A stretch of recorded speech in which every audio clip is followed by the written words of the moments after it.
In this episode, the new Ferrari Purosangue SUV, Pagani's new Utopia, and build your own engine. Welcome to episode 116 of the We Are Auto Show. What's up, Derek? Mr. Michael Rao, I heard you were on an adventure. I was adventuring. It was a very adventurous adventure. Yes? Yeah, I was in Georgia. Nice. Home of the peaches. Anything super interesting? I went mountain biking. That was fun. First time, properly mountain biking, downhill mountain biking. Mm-hmm. It was a lot of fun. Kind of crushed my nuts once, but to be expected. Okay. First time's the charm. Took a little day trip up to Helen, up in North Georgia, which is... You ever been to Helen? No. Helen's really cool. Helen is it's like an actual German town in Georgia. The buildings are built like German, Bavarian style. It looks like a German town. Wow. It's really cool. So we were there for Oktoberfest for one evening. That's in North Georgia, correct? It is, in the mountains. Okay. I had many liters of beer. Perfect. That's what you do at Oktoberfest. Exactly. It was great. But I'm home with not much voice left, and we shall talk about some news. You ready? Let's do it. All right. So there's some Ferrari news. The new Ferrari Purosangue, or Sangue, or Purosangue, or Sangue, however the hell you pronounce it. Ferrari's new SUV. What's their old one currently on the market? They don't have an SUV. Really? Really. Oh, you're right. Because This is Ferrari's very firstest SUV. Okay. So this is a competitor to the Urus. To the Urus, to the Cayenne Turbo GT, to the DBX, to the RSQ8, to those things. Okay. But there is something that sets this apart from those. Which is? Its heart. Okay. The heart of this prancing horse.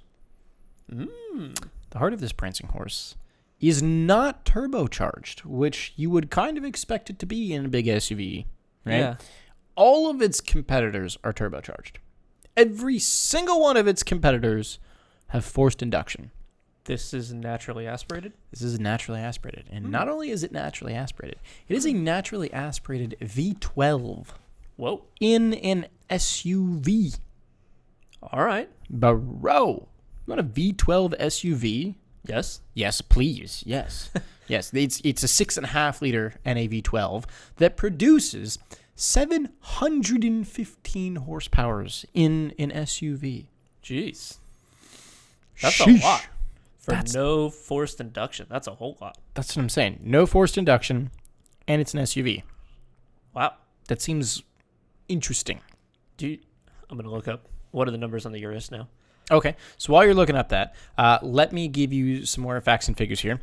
This new Purosangue, I think that's how you're supposed to pronounce it. Don't really know. But it weighs about 5,000 pounds, which for an SUV, that's on par, right? Yeah. You don't expect it to weigh 2,000 pounds. Mm-hmm. We expect it to weigh somewhere in the 5,000 to 6,000 pound range. Yeah, we get that. This SUV, again, I'm going to say SUV, has a top speed of 193 miles per hour as an SUV. What?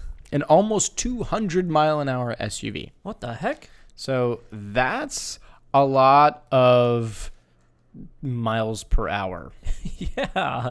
To put that in perspective, the Urus will do 189 miles per hour. So this edges out the Urus by 8 miles per hour. I don't really think that matters too much, but It that's doesn't. pretty ridiculous. Agreed. And not only will it do 100, it's an SUV that'll do almost 200 miles an hour, but it'll do 0 to 60 in 3.3 seconds. Well, Again, in an SUV. huh.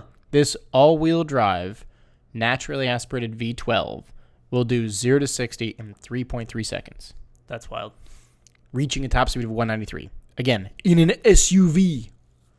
That just doesn't make sense. It's on the cusp. That's supercar territory. That's 100% is supercar territory. Yeah. 100%. That's faster than most other supercars. Right.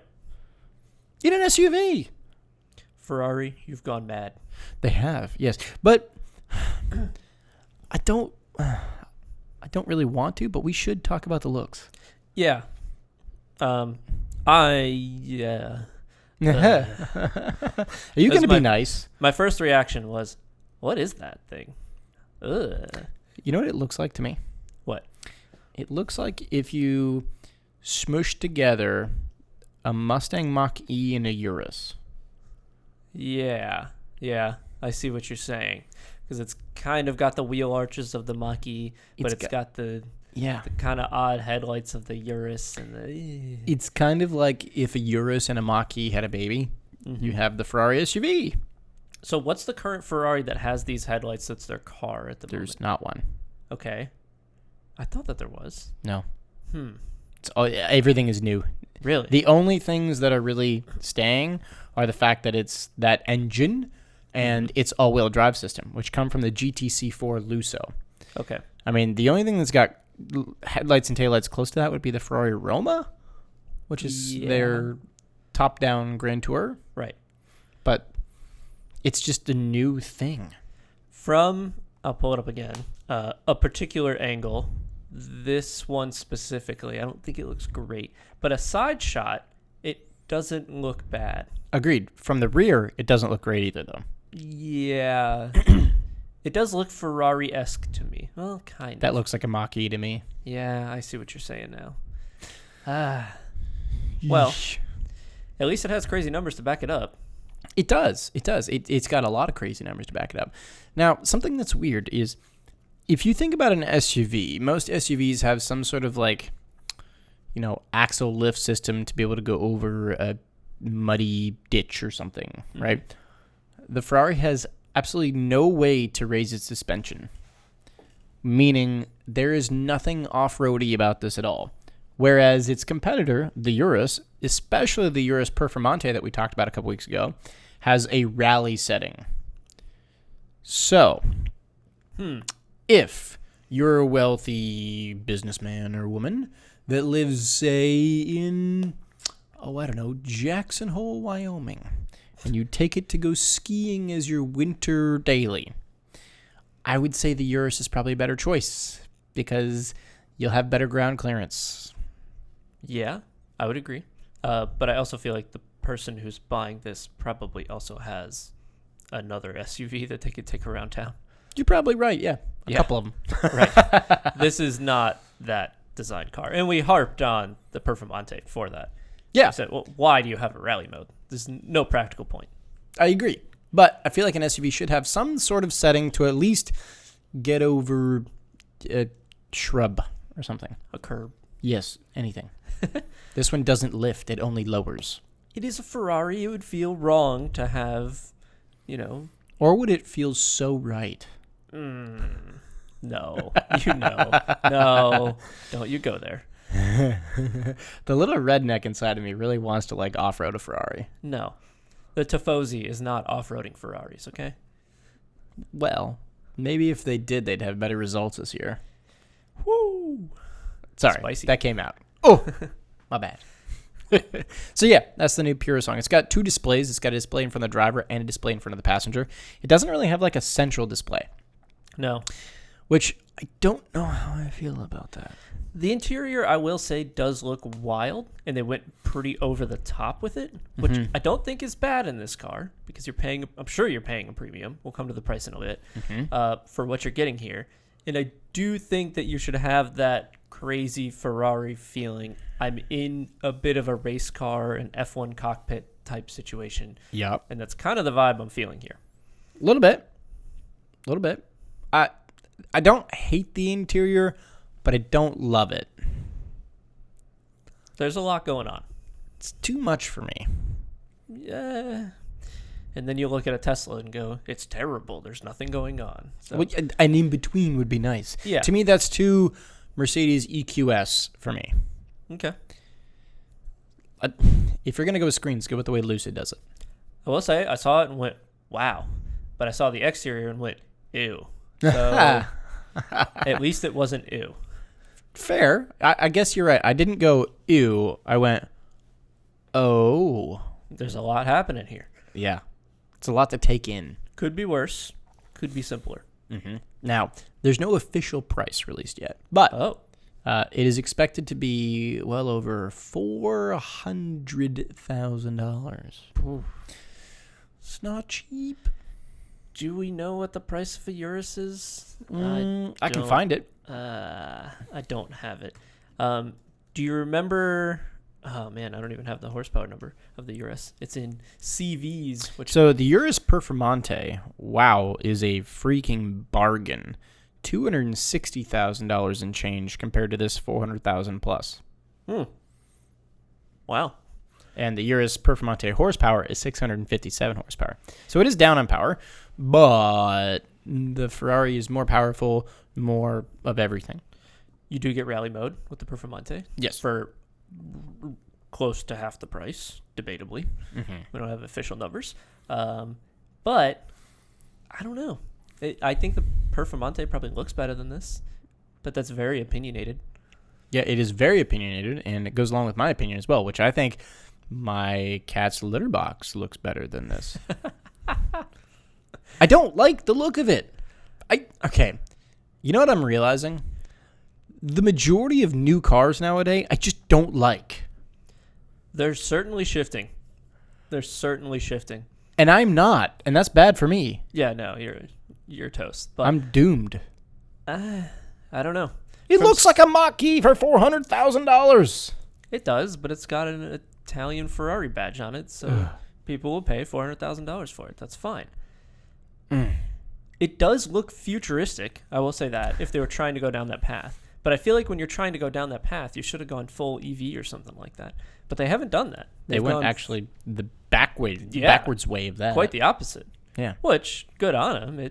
It's going to be a great car to drive, likely. Did we get a weight? Did you happen to see a weight? 5,000 pounds. It's about the same as all the other SUVs. Okay. It's got to be heavy. Yeah. It's an SUV. It's big. It's like, just don't, no. Not for $400,000. No. Rally mode. If it had rally mode and could compete with the Urus Performante at $260,000, if it was a $300,000 SUV, that would make more sense. Yeah. But 400 plus, I'm not so sure about that. Let me ask you this though: the buyer of this, is the price relevant? No. Okay. So they could have made it umpteen millions of dollars. Right. I just They probably have a Range Rover in the garage. This is the have fun on the weekend mommy missile. In an SUV. Yes. Why? That's not the car to have fun in. No, this is for the mom. I know. It's just Dad's got a 488 or something else. I don't get it. I don't like it. I don't like it. I don't understand it. It's ugly. I'm done with it. Take it away and never want to see it again for the rest of my life ever. Be gone with it. All right, Ferrari. Let's move on. All right. Shall we move on to something else that's Italian that is not ugly? Sure. Okay. How about a Pagani? Okay. So Pagani is revealed their Huayra's successor, and it's called the Utopia. What? Yeah. That's what it's called? Yeah, it's called the Utopia. That sounds a little sexual. Oh, boy. I feel like they should have just called it the Pagani Orgasm. The Pagani G-Spot. The Pagani... The Utopia. Utopia. Okay, tell me more. So the Utopia. It is attractive, unlike the Purosangue. Would you agree? It's more attractive, yes. I think it's stunningly beautiful. It has not lost its Pagani vibe. It's not. I'm not saying that's a bad thing. It does look like a Pagani. Looks very similar to the Huayra, to the, what was the one previous? The Zonda. The Zonda, yes. Has the same shape, same body style. Yeah, it looks like an updated Huayra, which is what it is. Yes. Right? So let me talk you through this here Utopia. So The Utopia. It does keep the same engine as the Huayra, which is that AMG-derived twin-turbo 6-liter V12, so great big giant thing. It still is going to make 852 horsepower with about 811 pound-feet of torque, so lots of both. Okay. I am really loving this, and the main component for all like the building material and all this is not necessarily carbon fiber. It is, you ready for this? Carbo titanium. What? You could also call it carbotanium. What is that? I want carbotanium everything. I want carbotanium forks and toilets and yes. Is that titanium wrapped around carbon fiber strands? It's like a mesh of carbon fiber and titanium, and it's super cool. Just say it. Probably super light. Say it. Carbotanium. Yes. I love that. Yeah, it's light, it's strong, it's all the things, which means this 852 horsepower supercar is only going to weigh 2,800 and change pounds. Whoa. Holy 2,800 pounds. Oh. How much does your BRZ weigh? I think around that, if not a tiny bit less. So take your BRZ No. and add 600 plus more horsepower. I'm not adding 3 more of my engines on top of my current engine. Holy shit. That power to weight ratio is bonkers. That's pretty crazy. It's amazing. Dang. It's really cool. They're only going to build 99 of them. Ooh. Now, you ready for my favorite part about this? Mm-hmm. You got the option for, what's that thing in the middle? Ooh, you have A a manual manual. gearbox. A gated shifter. Let's go. You should have a gated shifter on a Pagani. I love it. Yeah. I love this car so much. I love the interior of Paganis. I just love Pagani. Yeah. It's my favorite, like, unobtainable supercar. Right. Of all the supercars that are kind of obtainable, of all the unobtainable ones, the Paganis have always been right up there because they're just that extra level of, like, wow for me. Yep. I think it looks great. The interior's ridiculous, as it always should be. That's completely fine. Paganis have always been known for playing way over the top on the interior. It looks great. Wow. Look at the intricacies of that gear lever. Gated shifter is crazy looking. I don't even know how to describe that. It's really cool. Jeez. I really like that a lot. Yeah. They did a good job with this. I will say it looks good. It doesn't miss any of the Pagani spots that I would hope that they would get. And do you have a price? I have a price figure, yes. It is not on the cheap side. It's it's $2.5 million. So we'll run out and get one tomorrow. Probably not, I would say. No, probably not. But if there's only, you said 99 or 100 being made, yeah, that's fine. I think this will actually go up in value. Yeah. Yeah. I love it. I think it's stunning. I think it looks pretty cool. Horacio's signature right there. Look at that. I like that. I like that car a lot. Look at the quick release on the front lower bumper. Yeah. Is it leather? I think it might be leather. That's cool. so Italian. From this angle, it has the body shape of the AMG 1 to me. Do you see that? I see where you're going with that. But I think It's significantly different in every way possible. I think from there, it actually has the body shape of the old Porsche 996 GT1 race car. Okay. I think I know what you're talking about. That's what I get vibes of. And then I do see the AMG Project One there, but yeah, I just, I like this. A very expensive Pagani. Do you think we'll see one around town? I think you're right. I do. There's an owner of Paganis that lives locally that has not one, but 2 Paganis.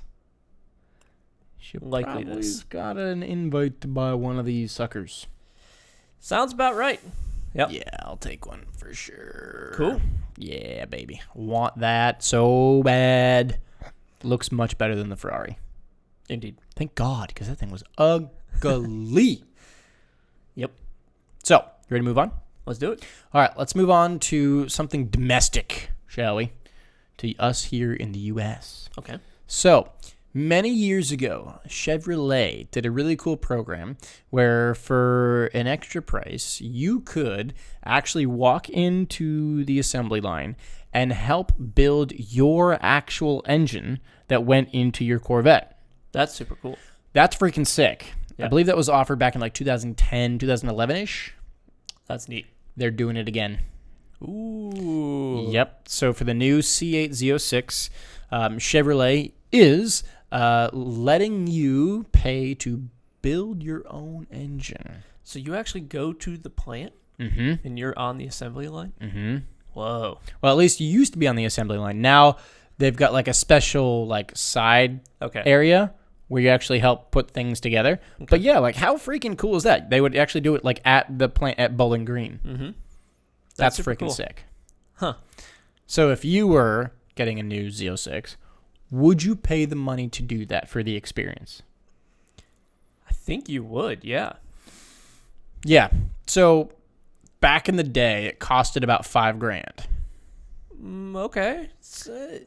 If you're a Corvette enthusiast, I don't think the cost matters. No.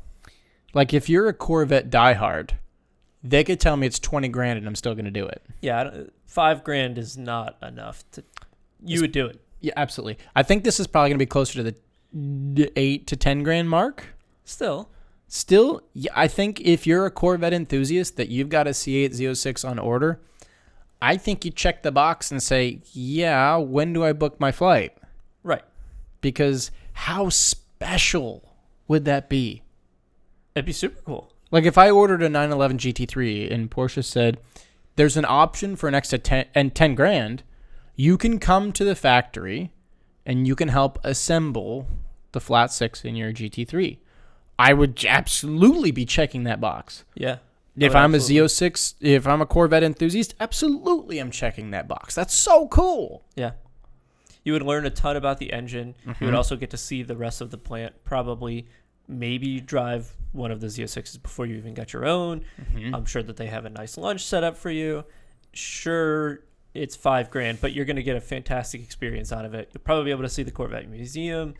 Yeah, that would be super cool. I think that's definitely something that's going to be happening. So, yeah, they've announced that they're planning on bringing back this Build Your Own Engine program. It's supposed to take place starting in the second quarter of 2023. So, you're not going to be able to go in there and do it now, but say, April of 2023, might be doing that. And it is only available on the Z06. So, the standard Corvette owners, sorry. Yeah, but I think that's the right path for them to do. It's exactly it, because typically you're not buying a Z06 just because of budget. No. You would buy a base C8 because of budget, because it's a great buy for the budget. But if you're a Corvette enthusiast, you're getting the Z06 and you're checking the box to build your own engine. So put on those New Balances, get those jean shorts, and yeah, brother. I wonder, you know what? That makes me think. I wonder if that's the actual Corvette factory worker, like attire outfit, like required wearing. Jeans, yes. The shorts product, don't know about that one. Do you have to wear that as a prerequisite to work at the Chevy dealer? I don't know, but they got the hat on. Factory. Yeah. Oh, yeah. God, yeah. They got the undergarment on. Oh, yeah. Oh, yeah. They got the New Balances. Yeah. The jean shorts might be the only question in a factory. I wouldn't wear jean shorts in a factory. I guess if it's summer. Maybe. But yeah, so that's the Build Your Own Engine program for the new C8 Z06. And that's all I got. Cool. That's all I got. All right, so that's going to wrap us up for episode 116. Thanks so much for watching and listening. If you're watching on YouTube, drop a comment on the video. Let us know, would you opt for the Build Your Own Engine on the new Z06? While you're there, hit subscribe and a thumbs up on the video. That'd be awesome. Don't forget, on your podcast platform of choice. Please do leave us a 5-star rating and a review. We'd be so grateful for that. And while you're at it, I know you got your phone out, go ahead and follow us on social. Facebook is We Are Auto. Instagram is _. YouTube is We Are Auto. And our website, which you absolutely need to check out, is weareauto.io. That's where you can go and check out all your favorite past races. And it's like Netflix for gearheads. It's freaking sick. But again, thanks so much for watching and listening. Catch you guys in the next one. Peace.